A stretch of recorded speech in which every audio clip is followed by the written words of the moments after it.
Hello guys, welcome to my channel. This is a new video, and this video we will discuss different join types that are supported in join Spark. Uh, Before we discuss the different types of joins which are supported by Spark, let's first discuss something which is kind of interesting to know, that what actually join does. So when we say join, it basically combines rows from two different tables based on a certain join criteria. So generally, in a single join, we will have two tables, one on the left side, other on the right side. And based on the join condition that we have mentioned, rows from one table will be matched with the rows from the other table based on the join keys. And if they match, or if they don't match, based upon that, depending upon the type of the join, it gives us a combined result. So, that's a basic definition of a join, what it does. So let's deep dive into what different types of joins are available. So there are a few common ones. For example, inner join, left join, right join, and full outer join. These are very common. These are supported in every databases. A Cartesian join is also something which is supported by majority of the databases as well. There are two unique joins which some flavors of different engines do support, but some don't. Is something to do with anti-join and semi-join. So let's see how things will work out in a scenario when uh, we have joins. So in this blog, if you say we start with a table which has this will be our left table, and we have another table which will be our right table. And if you say this table simply says there is a player ID, then we have the player name, the country from which they come from, and the skill ID. So a skill ID is nothing but an ID assigned what type of player that is, and that is mapped in here. Let's say, for example, there is a player, there is an skill ID SC101, which is a wicket keeper. So that way, for example, Tristan Stubbs is a South African player and he's a wicket keeper. Tim David is a player from Singapore who is an batter. So on and so forth, right? Or an all-rounder. So based upon that, and then based upon this, we will try to see what kind of joins we can use. Before doing that, so this is how we define a join in Spark. So let's say if we have data frame 1, which denotes this table, uh, and we have data frame 2, which denotes this table, the second table, then we say on, and then we say how. So on becomes a list of columns, or we can say on is nothing but the condition, and how is the type of join. So let's say if we want to have multiple conditions, for example, let's say df column 1 is equal to df2 dot column, and df1 dot column 2 is equal to df. So this is a list of conditions that we provide, and then we say df dot join df2, and then we provide the condition, and then we mention what kind of join we are trying to do, and then we mention what is the projection. This is nothing but the projection of this join. So from out of these joins, what we want to select. Okay. There are few things that in my last video I was talking about the null safe with this equality null safe joins.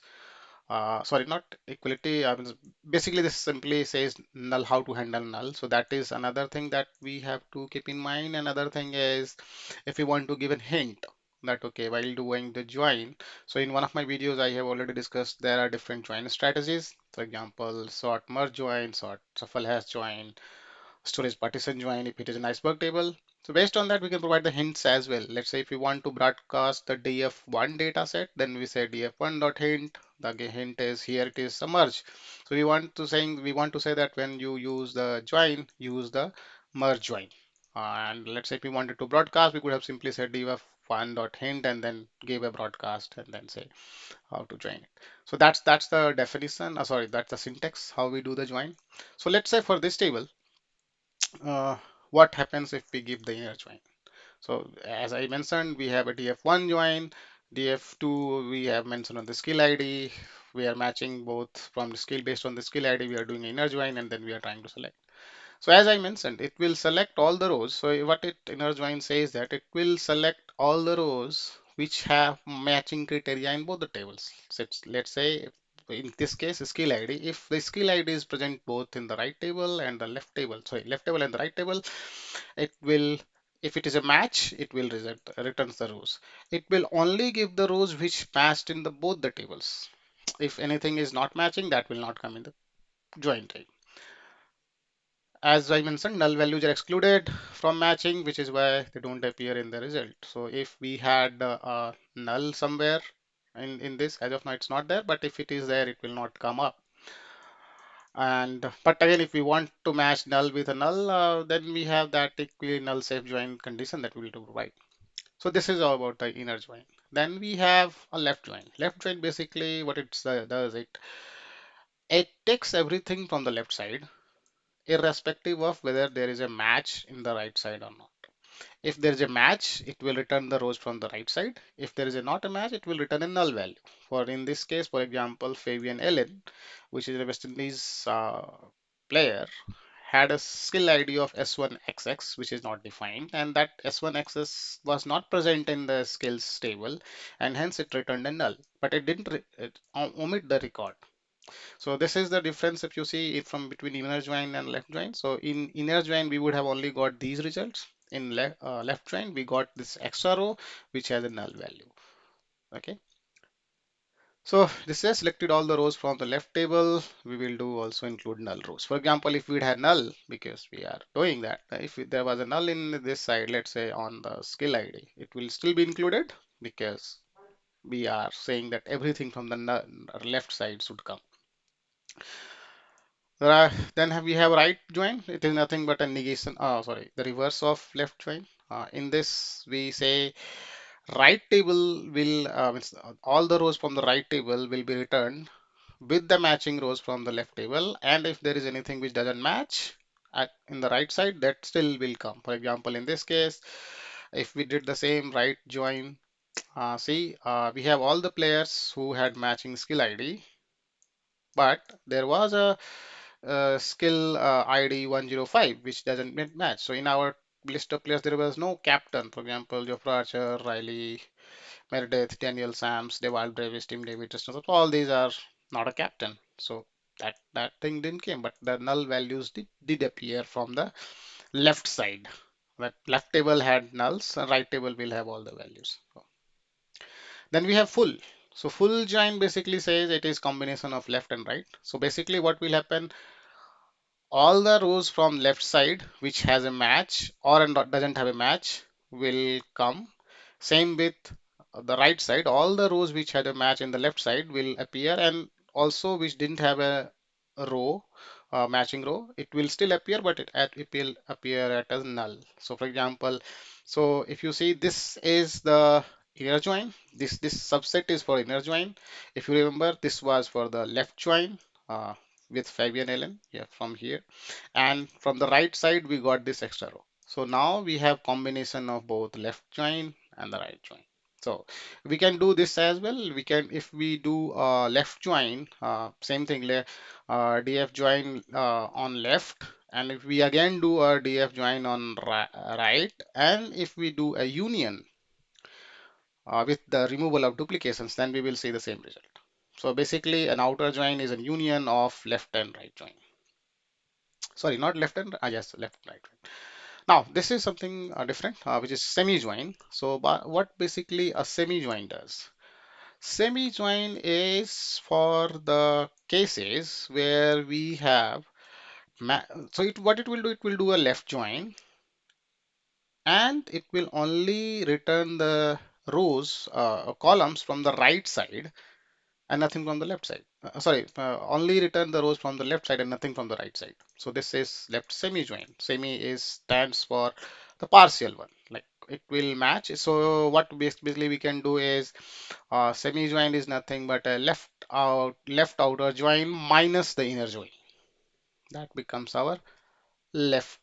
Sorry, semi join. This we can think of as an check to see whether the rows exist in the other half of the table, other side of the join.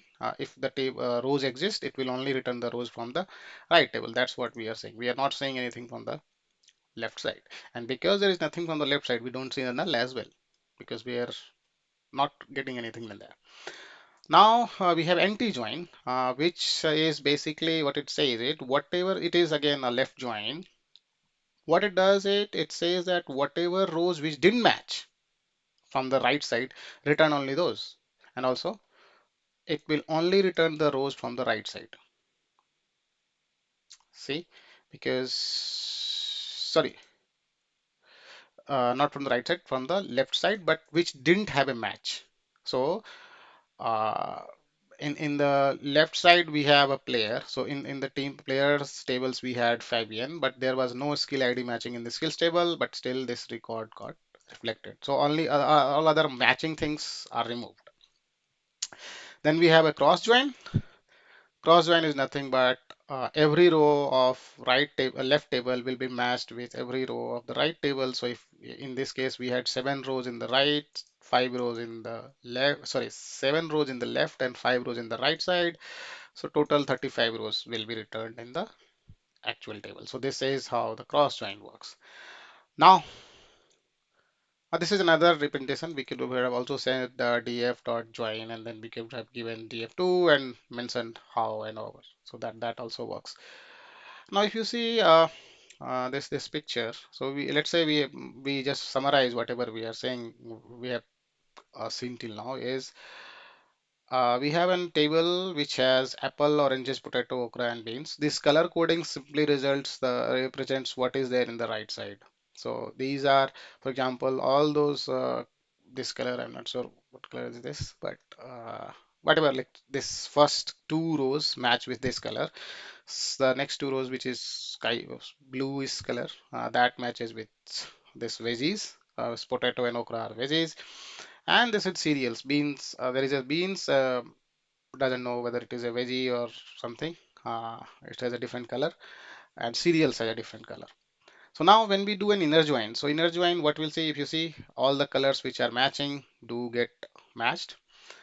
In the left join, all things from the left side is present with the matching rows from the right side, and null where there was not a match. So beans didn't have anything, any color similar to this, so we are getting a null.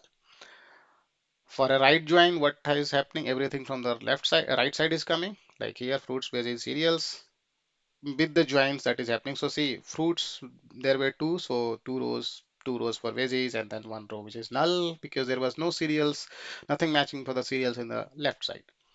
Then we have outer join, which says everything from left side. So everything from the left side, everything from the right side. Again, we have everything from the right side, but for beans, there was nothing in the right side, so null. And for cereals, there was nothing on the left side, so again a null. So this is outer join. Then we have left semi join. So see here, only one column is coming because in this table only one we have represented like that. So in here we have seen 2 columns. That means it is rows. The columns are coming from 2 different tables.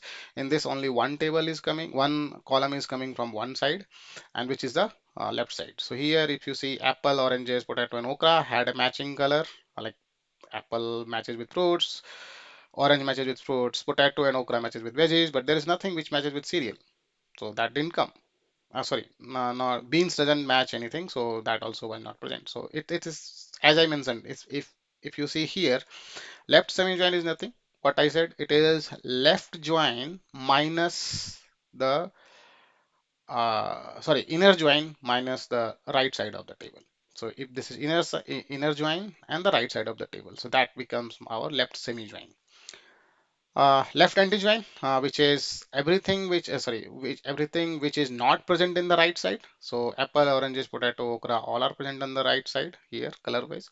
Beans was not present. That's why only beans came. And also see here the same thing. It is not having 2 rows, 2 columns. It is only having 1 column. That means the records are coming from one table. So this is for the left anti-join. And when it comes to the Cartesian join, cross join, what we are saying is every row of this gets mapped to every other row of this. So in this side we have three types. So apple gets mapped to all the three. So apple fruits, apple veggies, apple cereals. Then orange gets mapped with 3 potato gets mashed with all three, okra, beans. So everything is matched thrice, if you see. So in this case, we have 1, 2, 3, 4, 5 into 3. So there we have 15 records that are present in the cross join. And that's why generally cross join is not asked. For example, let's say cross join is not recommended in Spark and it is by default disabled. We have to enable it explicitly if we want. So the reason is, let's say, because we are processing huge amount of data. Let's say one side we have 1 million rows, another side we have another million rows. And if we do simply do a cross join, it will become 1 into 1, 1 million into 1 million, 10 to the power 6 into 10 to the power 6. It becomes also almost 10 to the power 12, right? So that many explosions, and explosion in a sense, data explosion will happen. That's why this is not recommended. There's one natural join, that means if we don't offer any, don't mention any uh, uh, join type, it will naturally do a inner join. And but it's as I is as documented as well. We should avoid that. We should be explicit in mentioning what we want to do the join as. Another thing is that equal equi. So equi join, sorry, null safe equi join if we want to have. So that is something we have to take care of. These are all good. There is one thing as also I wanted to discuss was this I like. I think this is someone I wrote read it long back. I think in 2022 or 2021 end. I read the Medium blog which mentioned that the new way of looking at joints, not a new way, it's just a visualization, but it's a better visualization compared to the Venn diagrams that we or everyone else talks about. This is very unique. So if you say inner join, what we have is we have the join columns mentioned in here. So let's say 1, 2, 3 and 1, 2, 4 are two different join columns. And these are the values, like the other column values which are present in this table A and table B. And how we do represent this is we are saying matching joins. If the matching color is so there is one match, there is another match, and these two doesn't have any match. So based on number of intersections that is happening, we decide how many columns will be there. And for null, we will have a and let's say we have pointed it with red color. So what happens in this case, if you see the matching rows are 1 and 1, 2 and 2, so and there are two dots. So there will be two records in the inner join. Here we have three this side, three this side, but the join will happen for example, let's say if we are doing left join, so 1, 2, 3, so one intersection here, second intersection here, and 3 doesn't have a match, that's why null, and we are saying that we will have 3 records. In the right join, see again 1, 2, 3, so 1, 2, 1 and 2 matches, 3 doesn't 4 doesn't match, that's why there is a null. So we can put null as in placeholder. So whenever we see that nothing is there, it will null will come from that side. Then let's see here, full join, full outer join. So we have 1, 2, 3, 1, 2, 3, 1, 2, 4. So 1 and 2 had a match. 3 doesn't have a match, so null from this side, and 4 doesn't have a match, so null from this side. So we will have 4 records. Now let's see for the left anti-join, where what we are saying is we just extend this to cross. That's this cross means these rows will not appear. Only the rows appearing will be this, which is not found in this site. So there was a match for A, but because we are doing an anti-join, so we extend this line. So this rows gets crossed. There is a match for this, so this row gets crossed.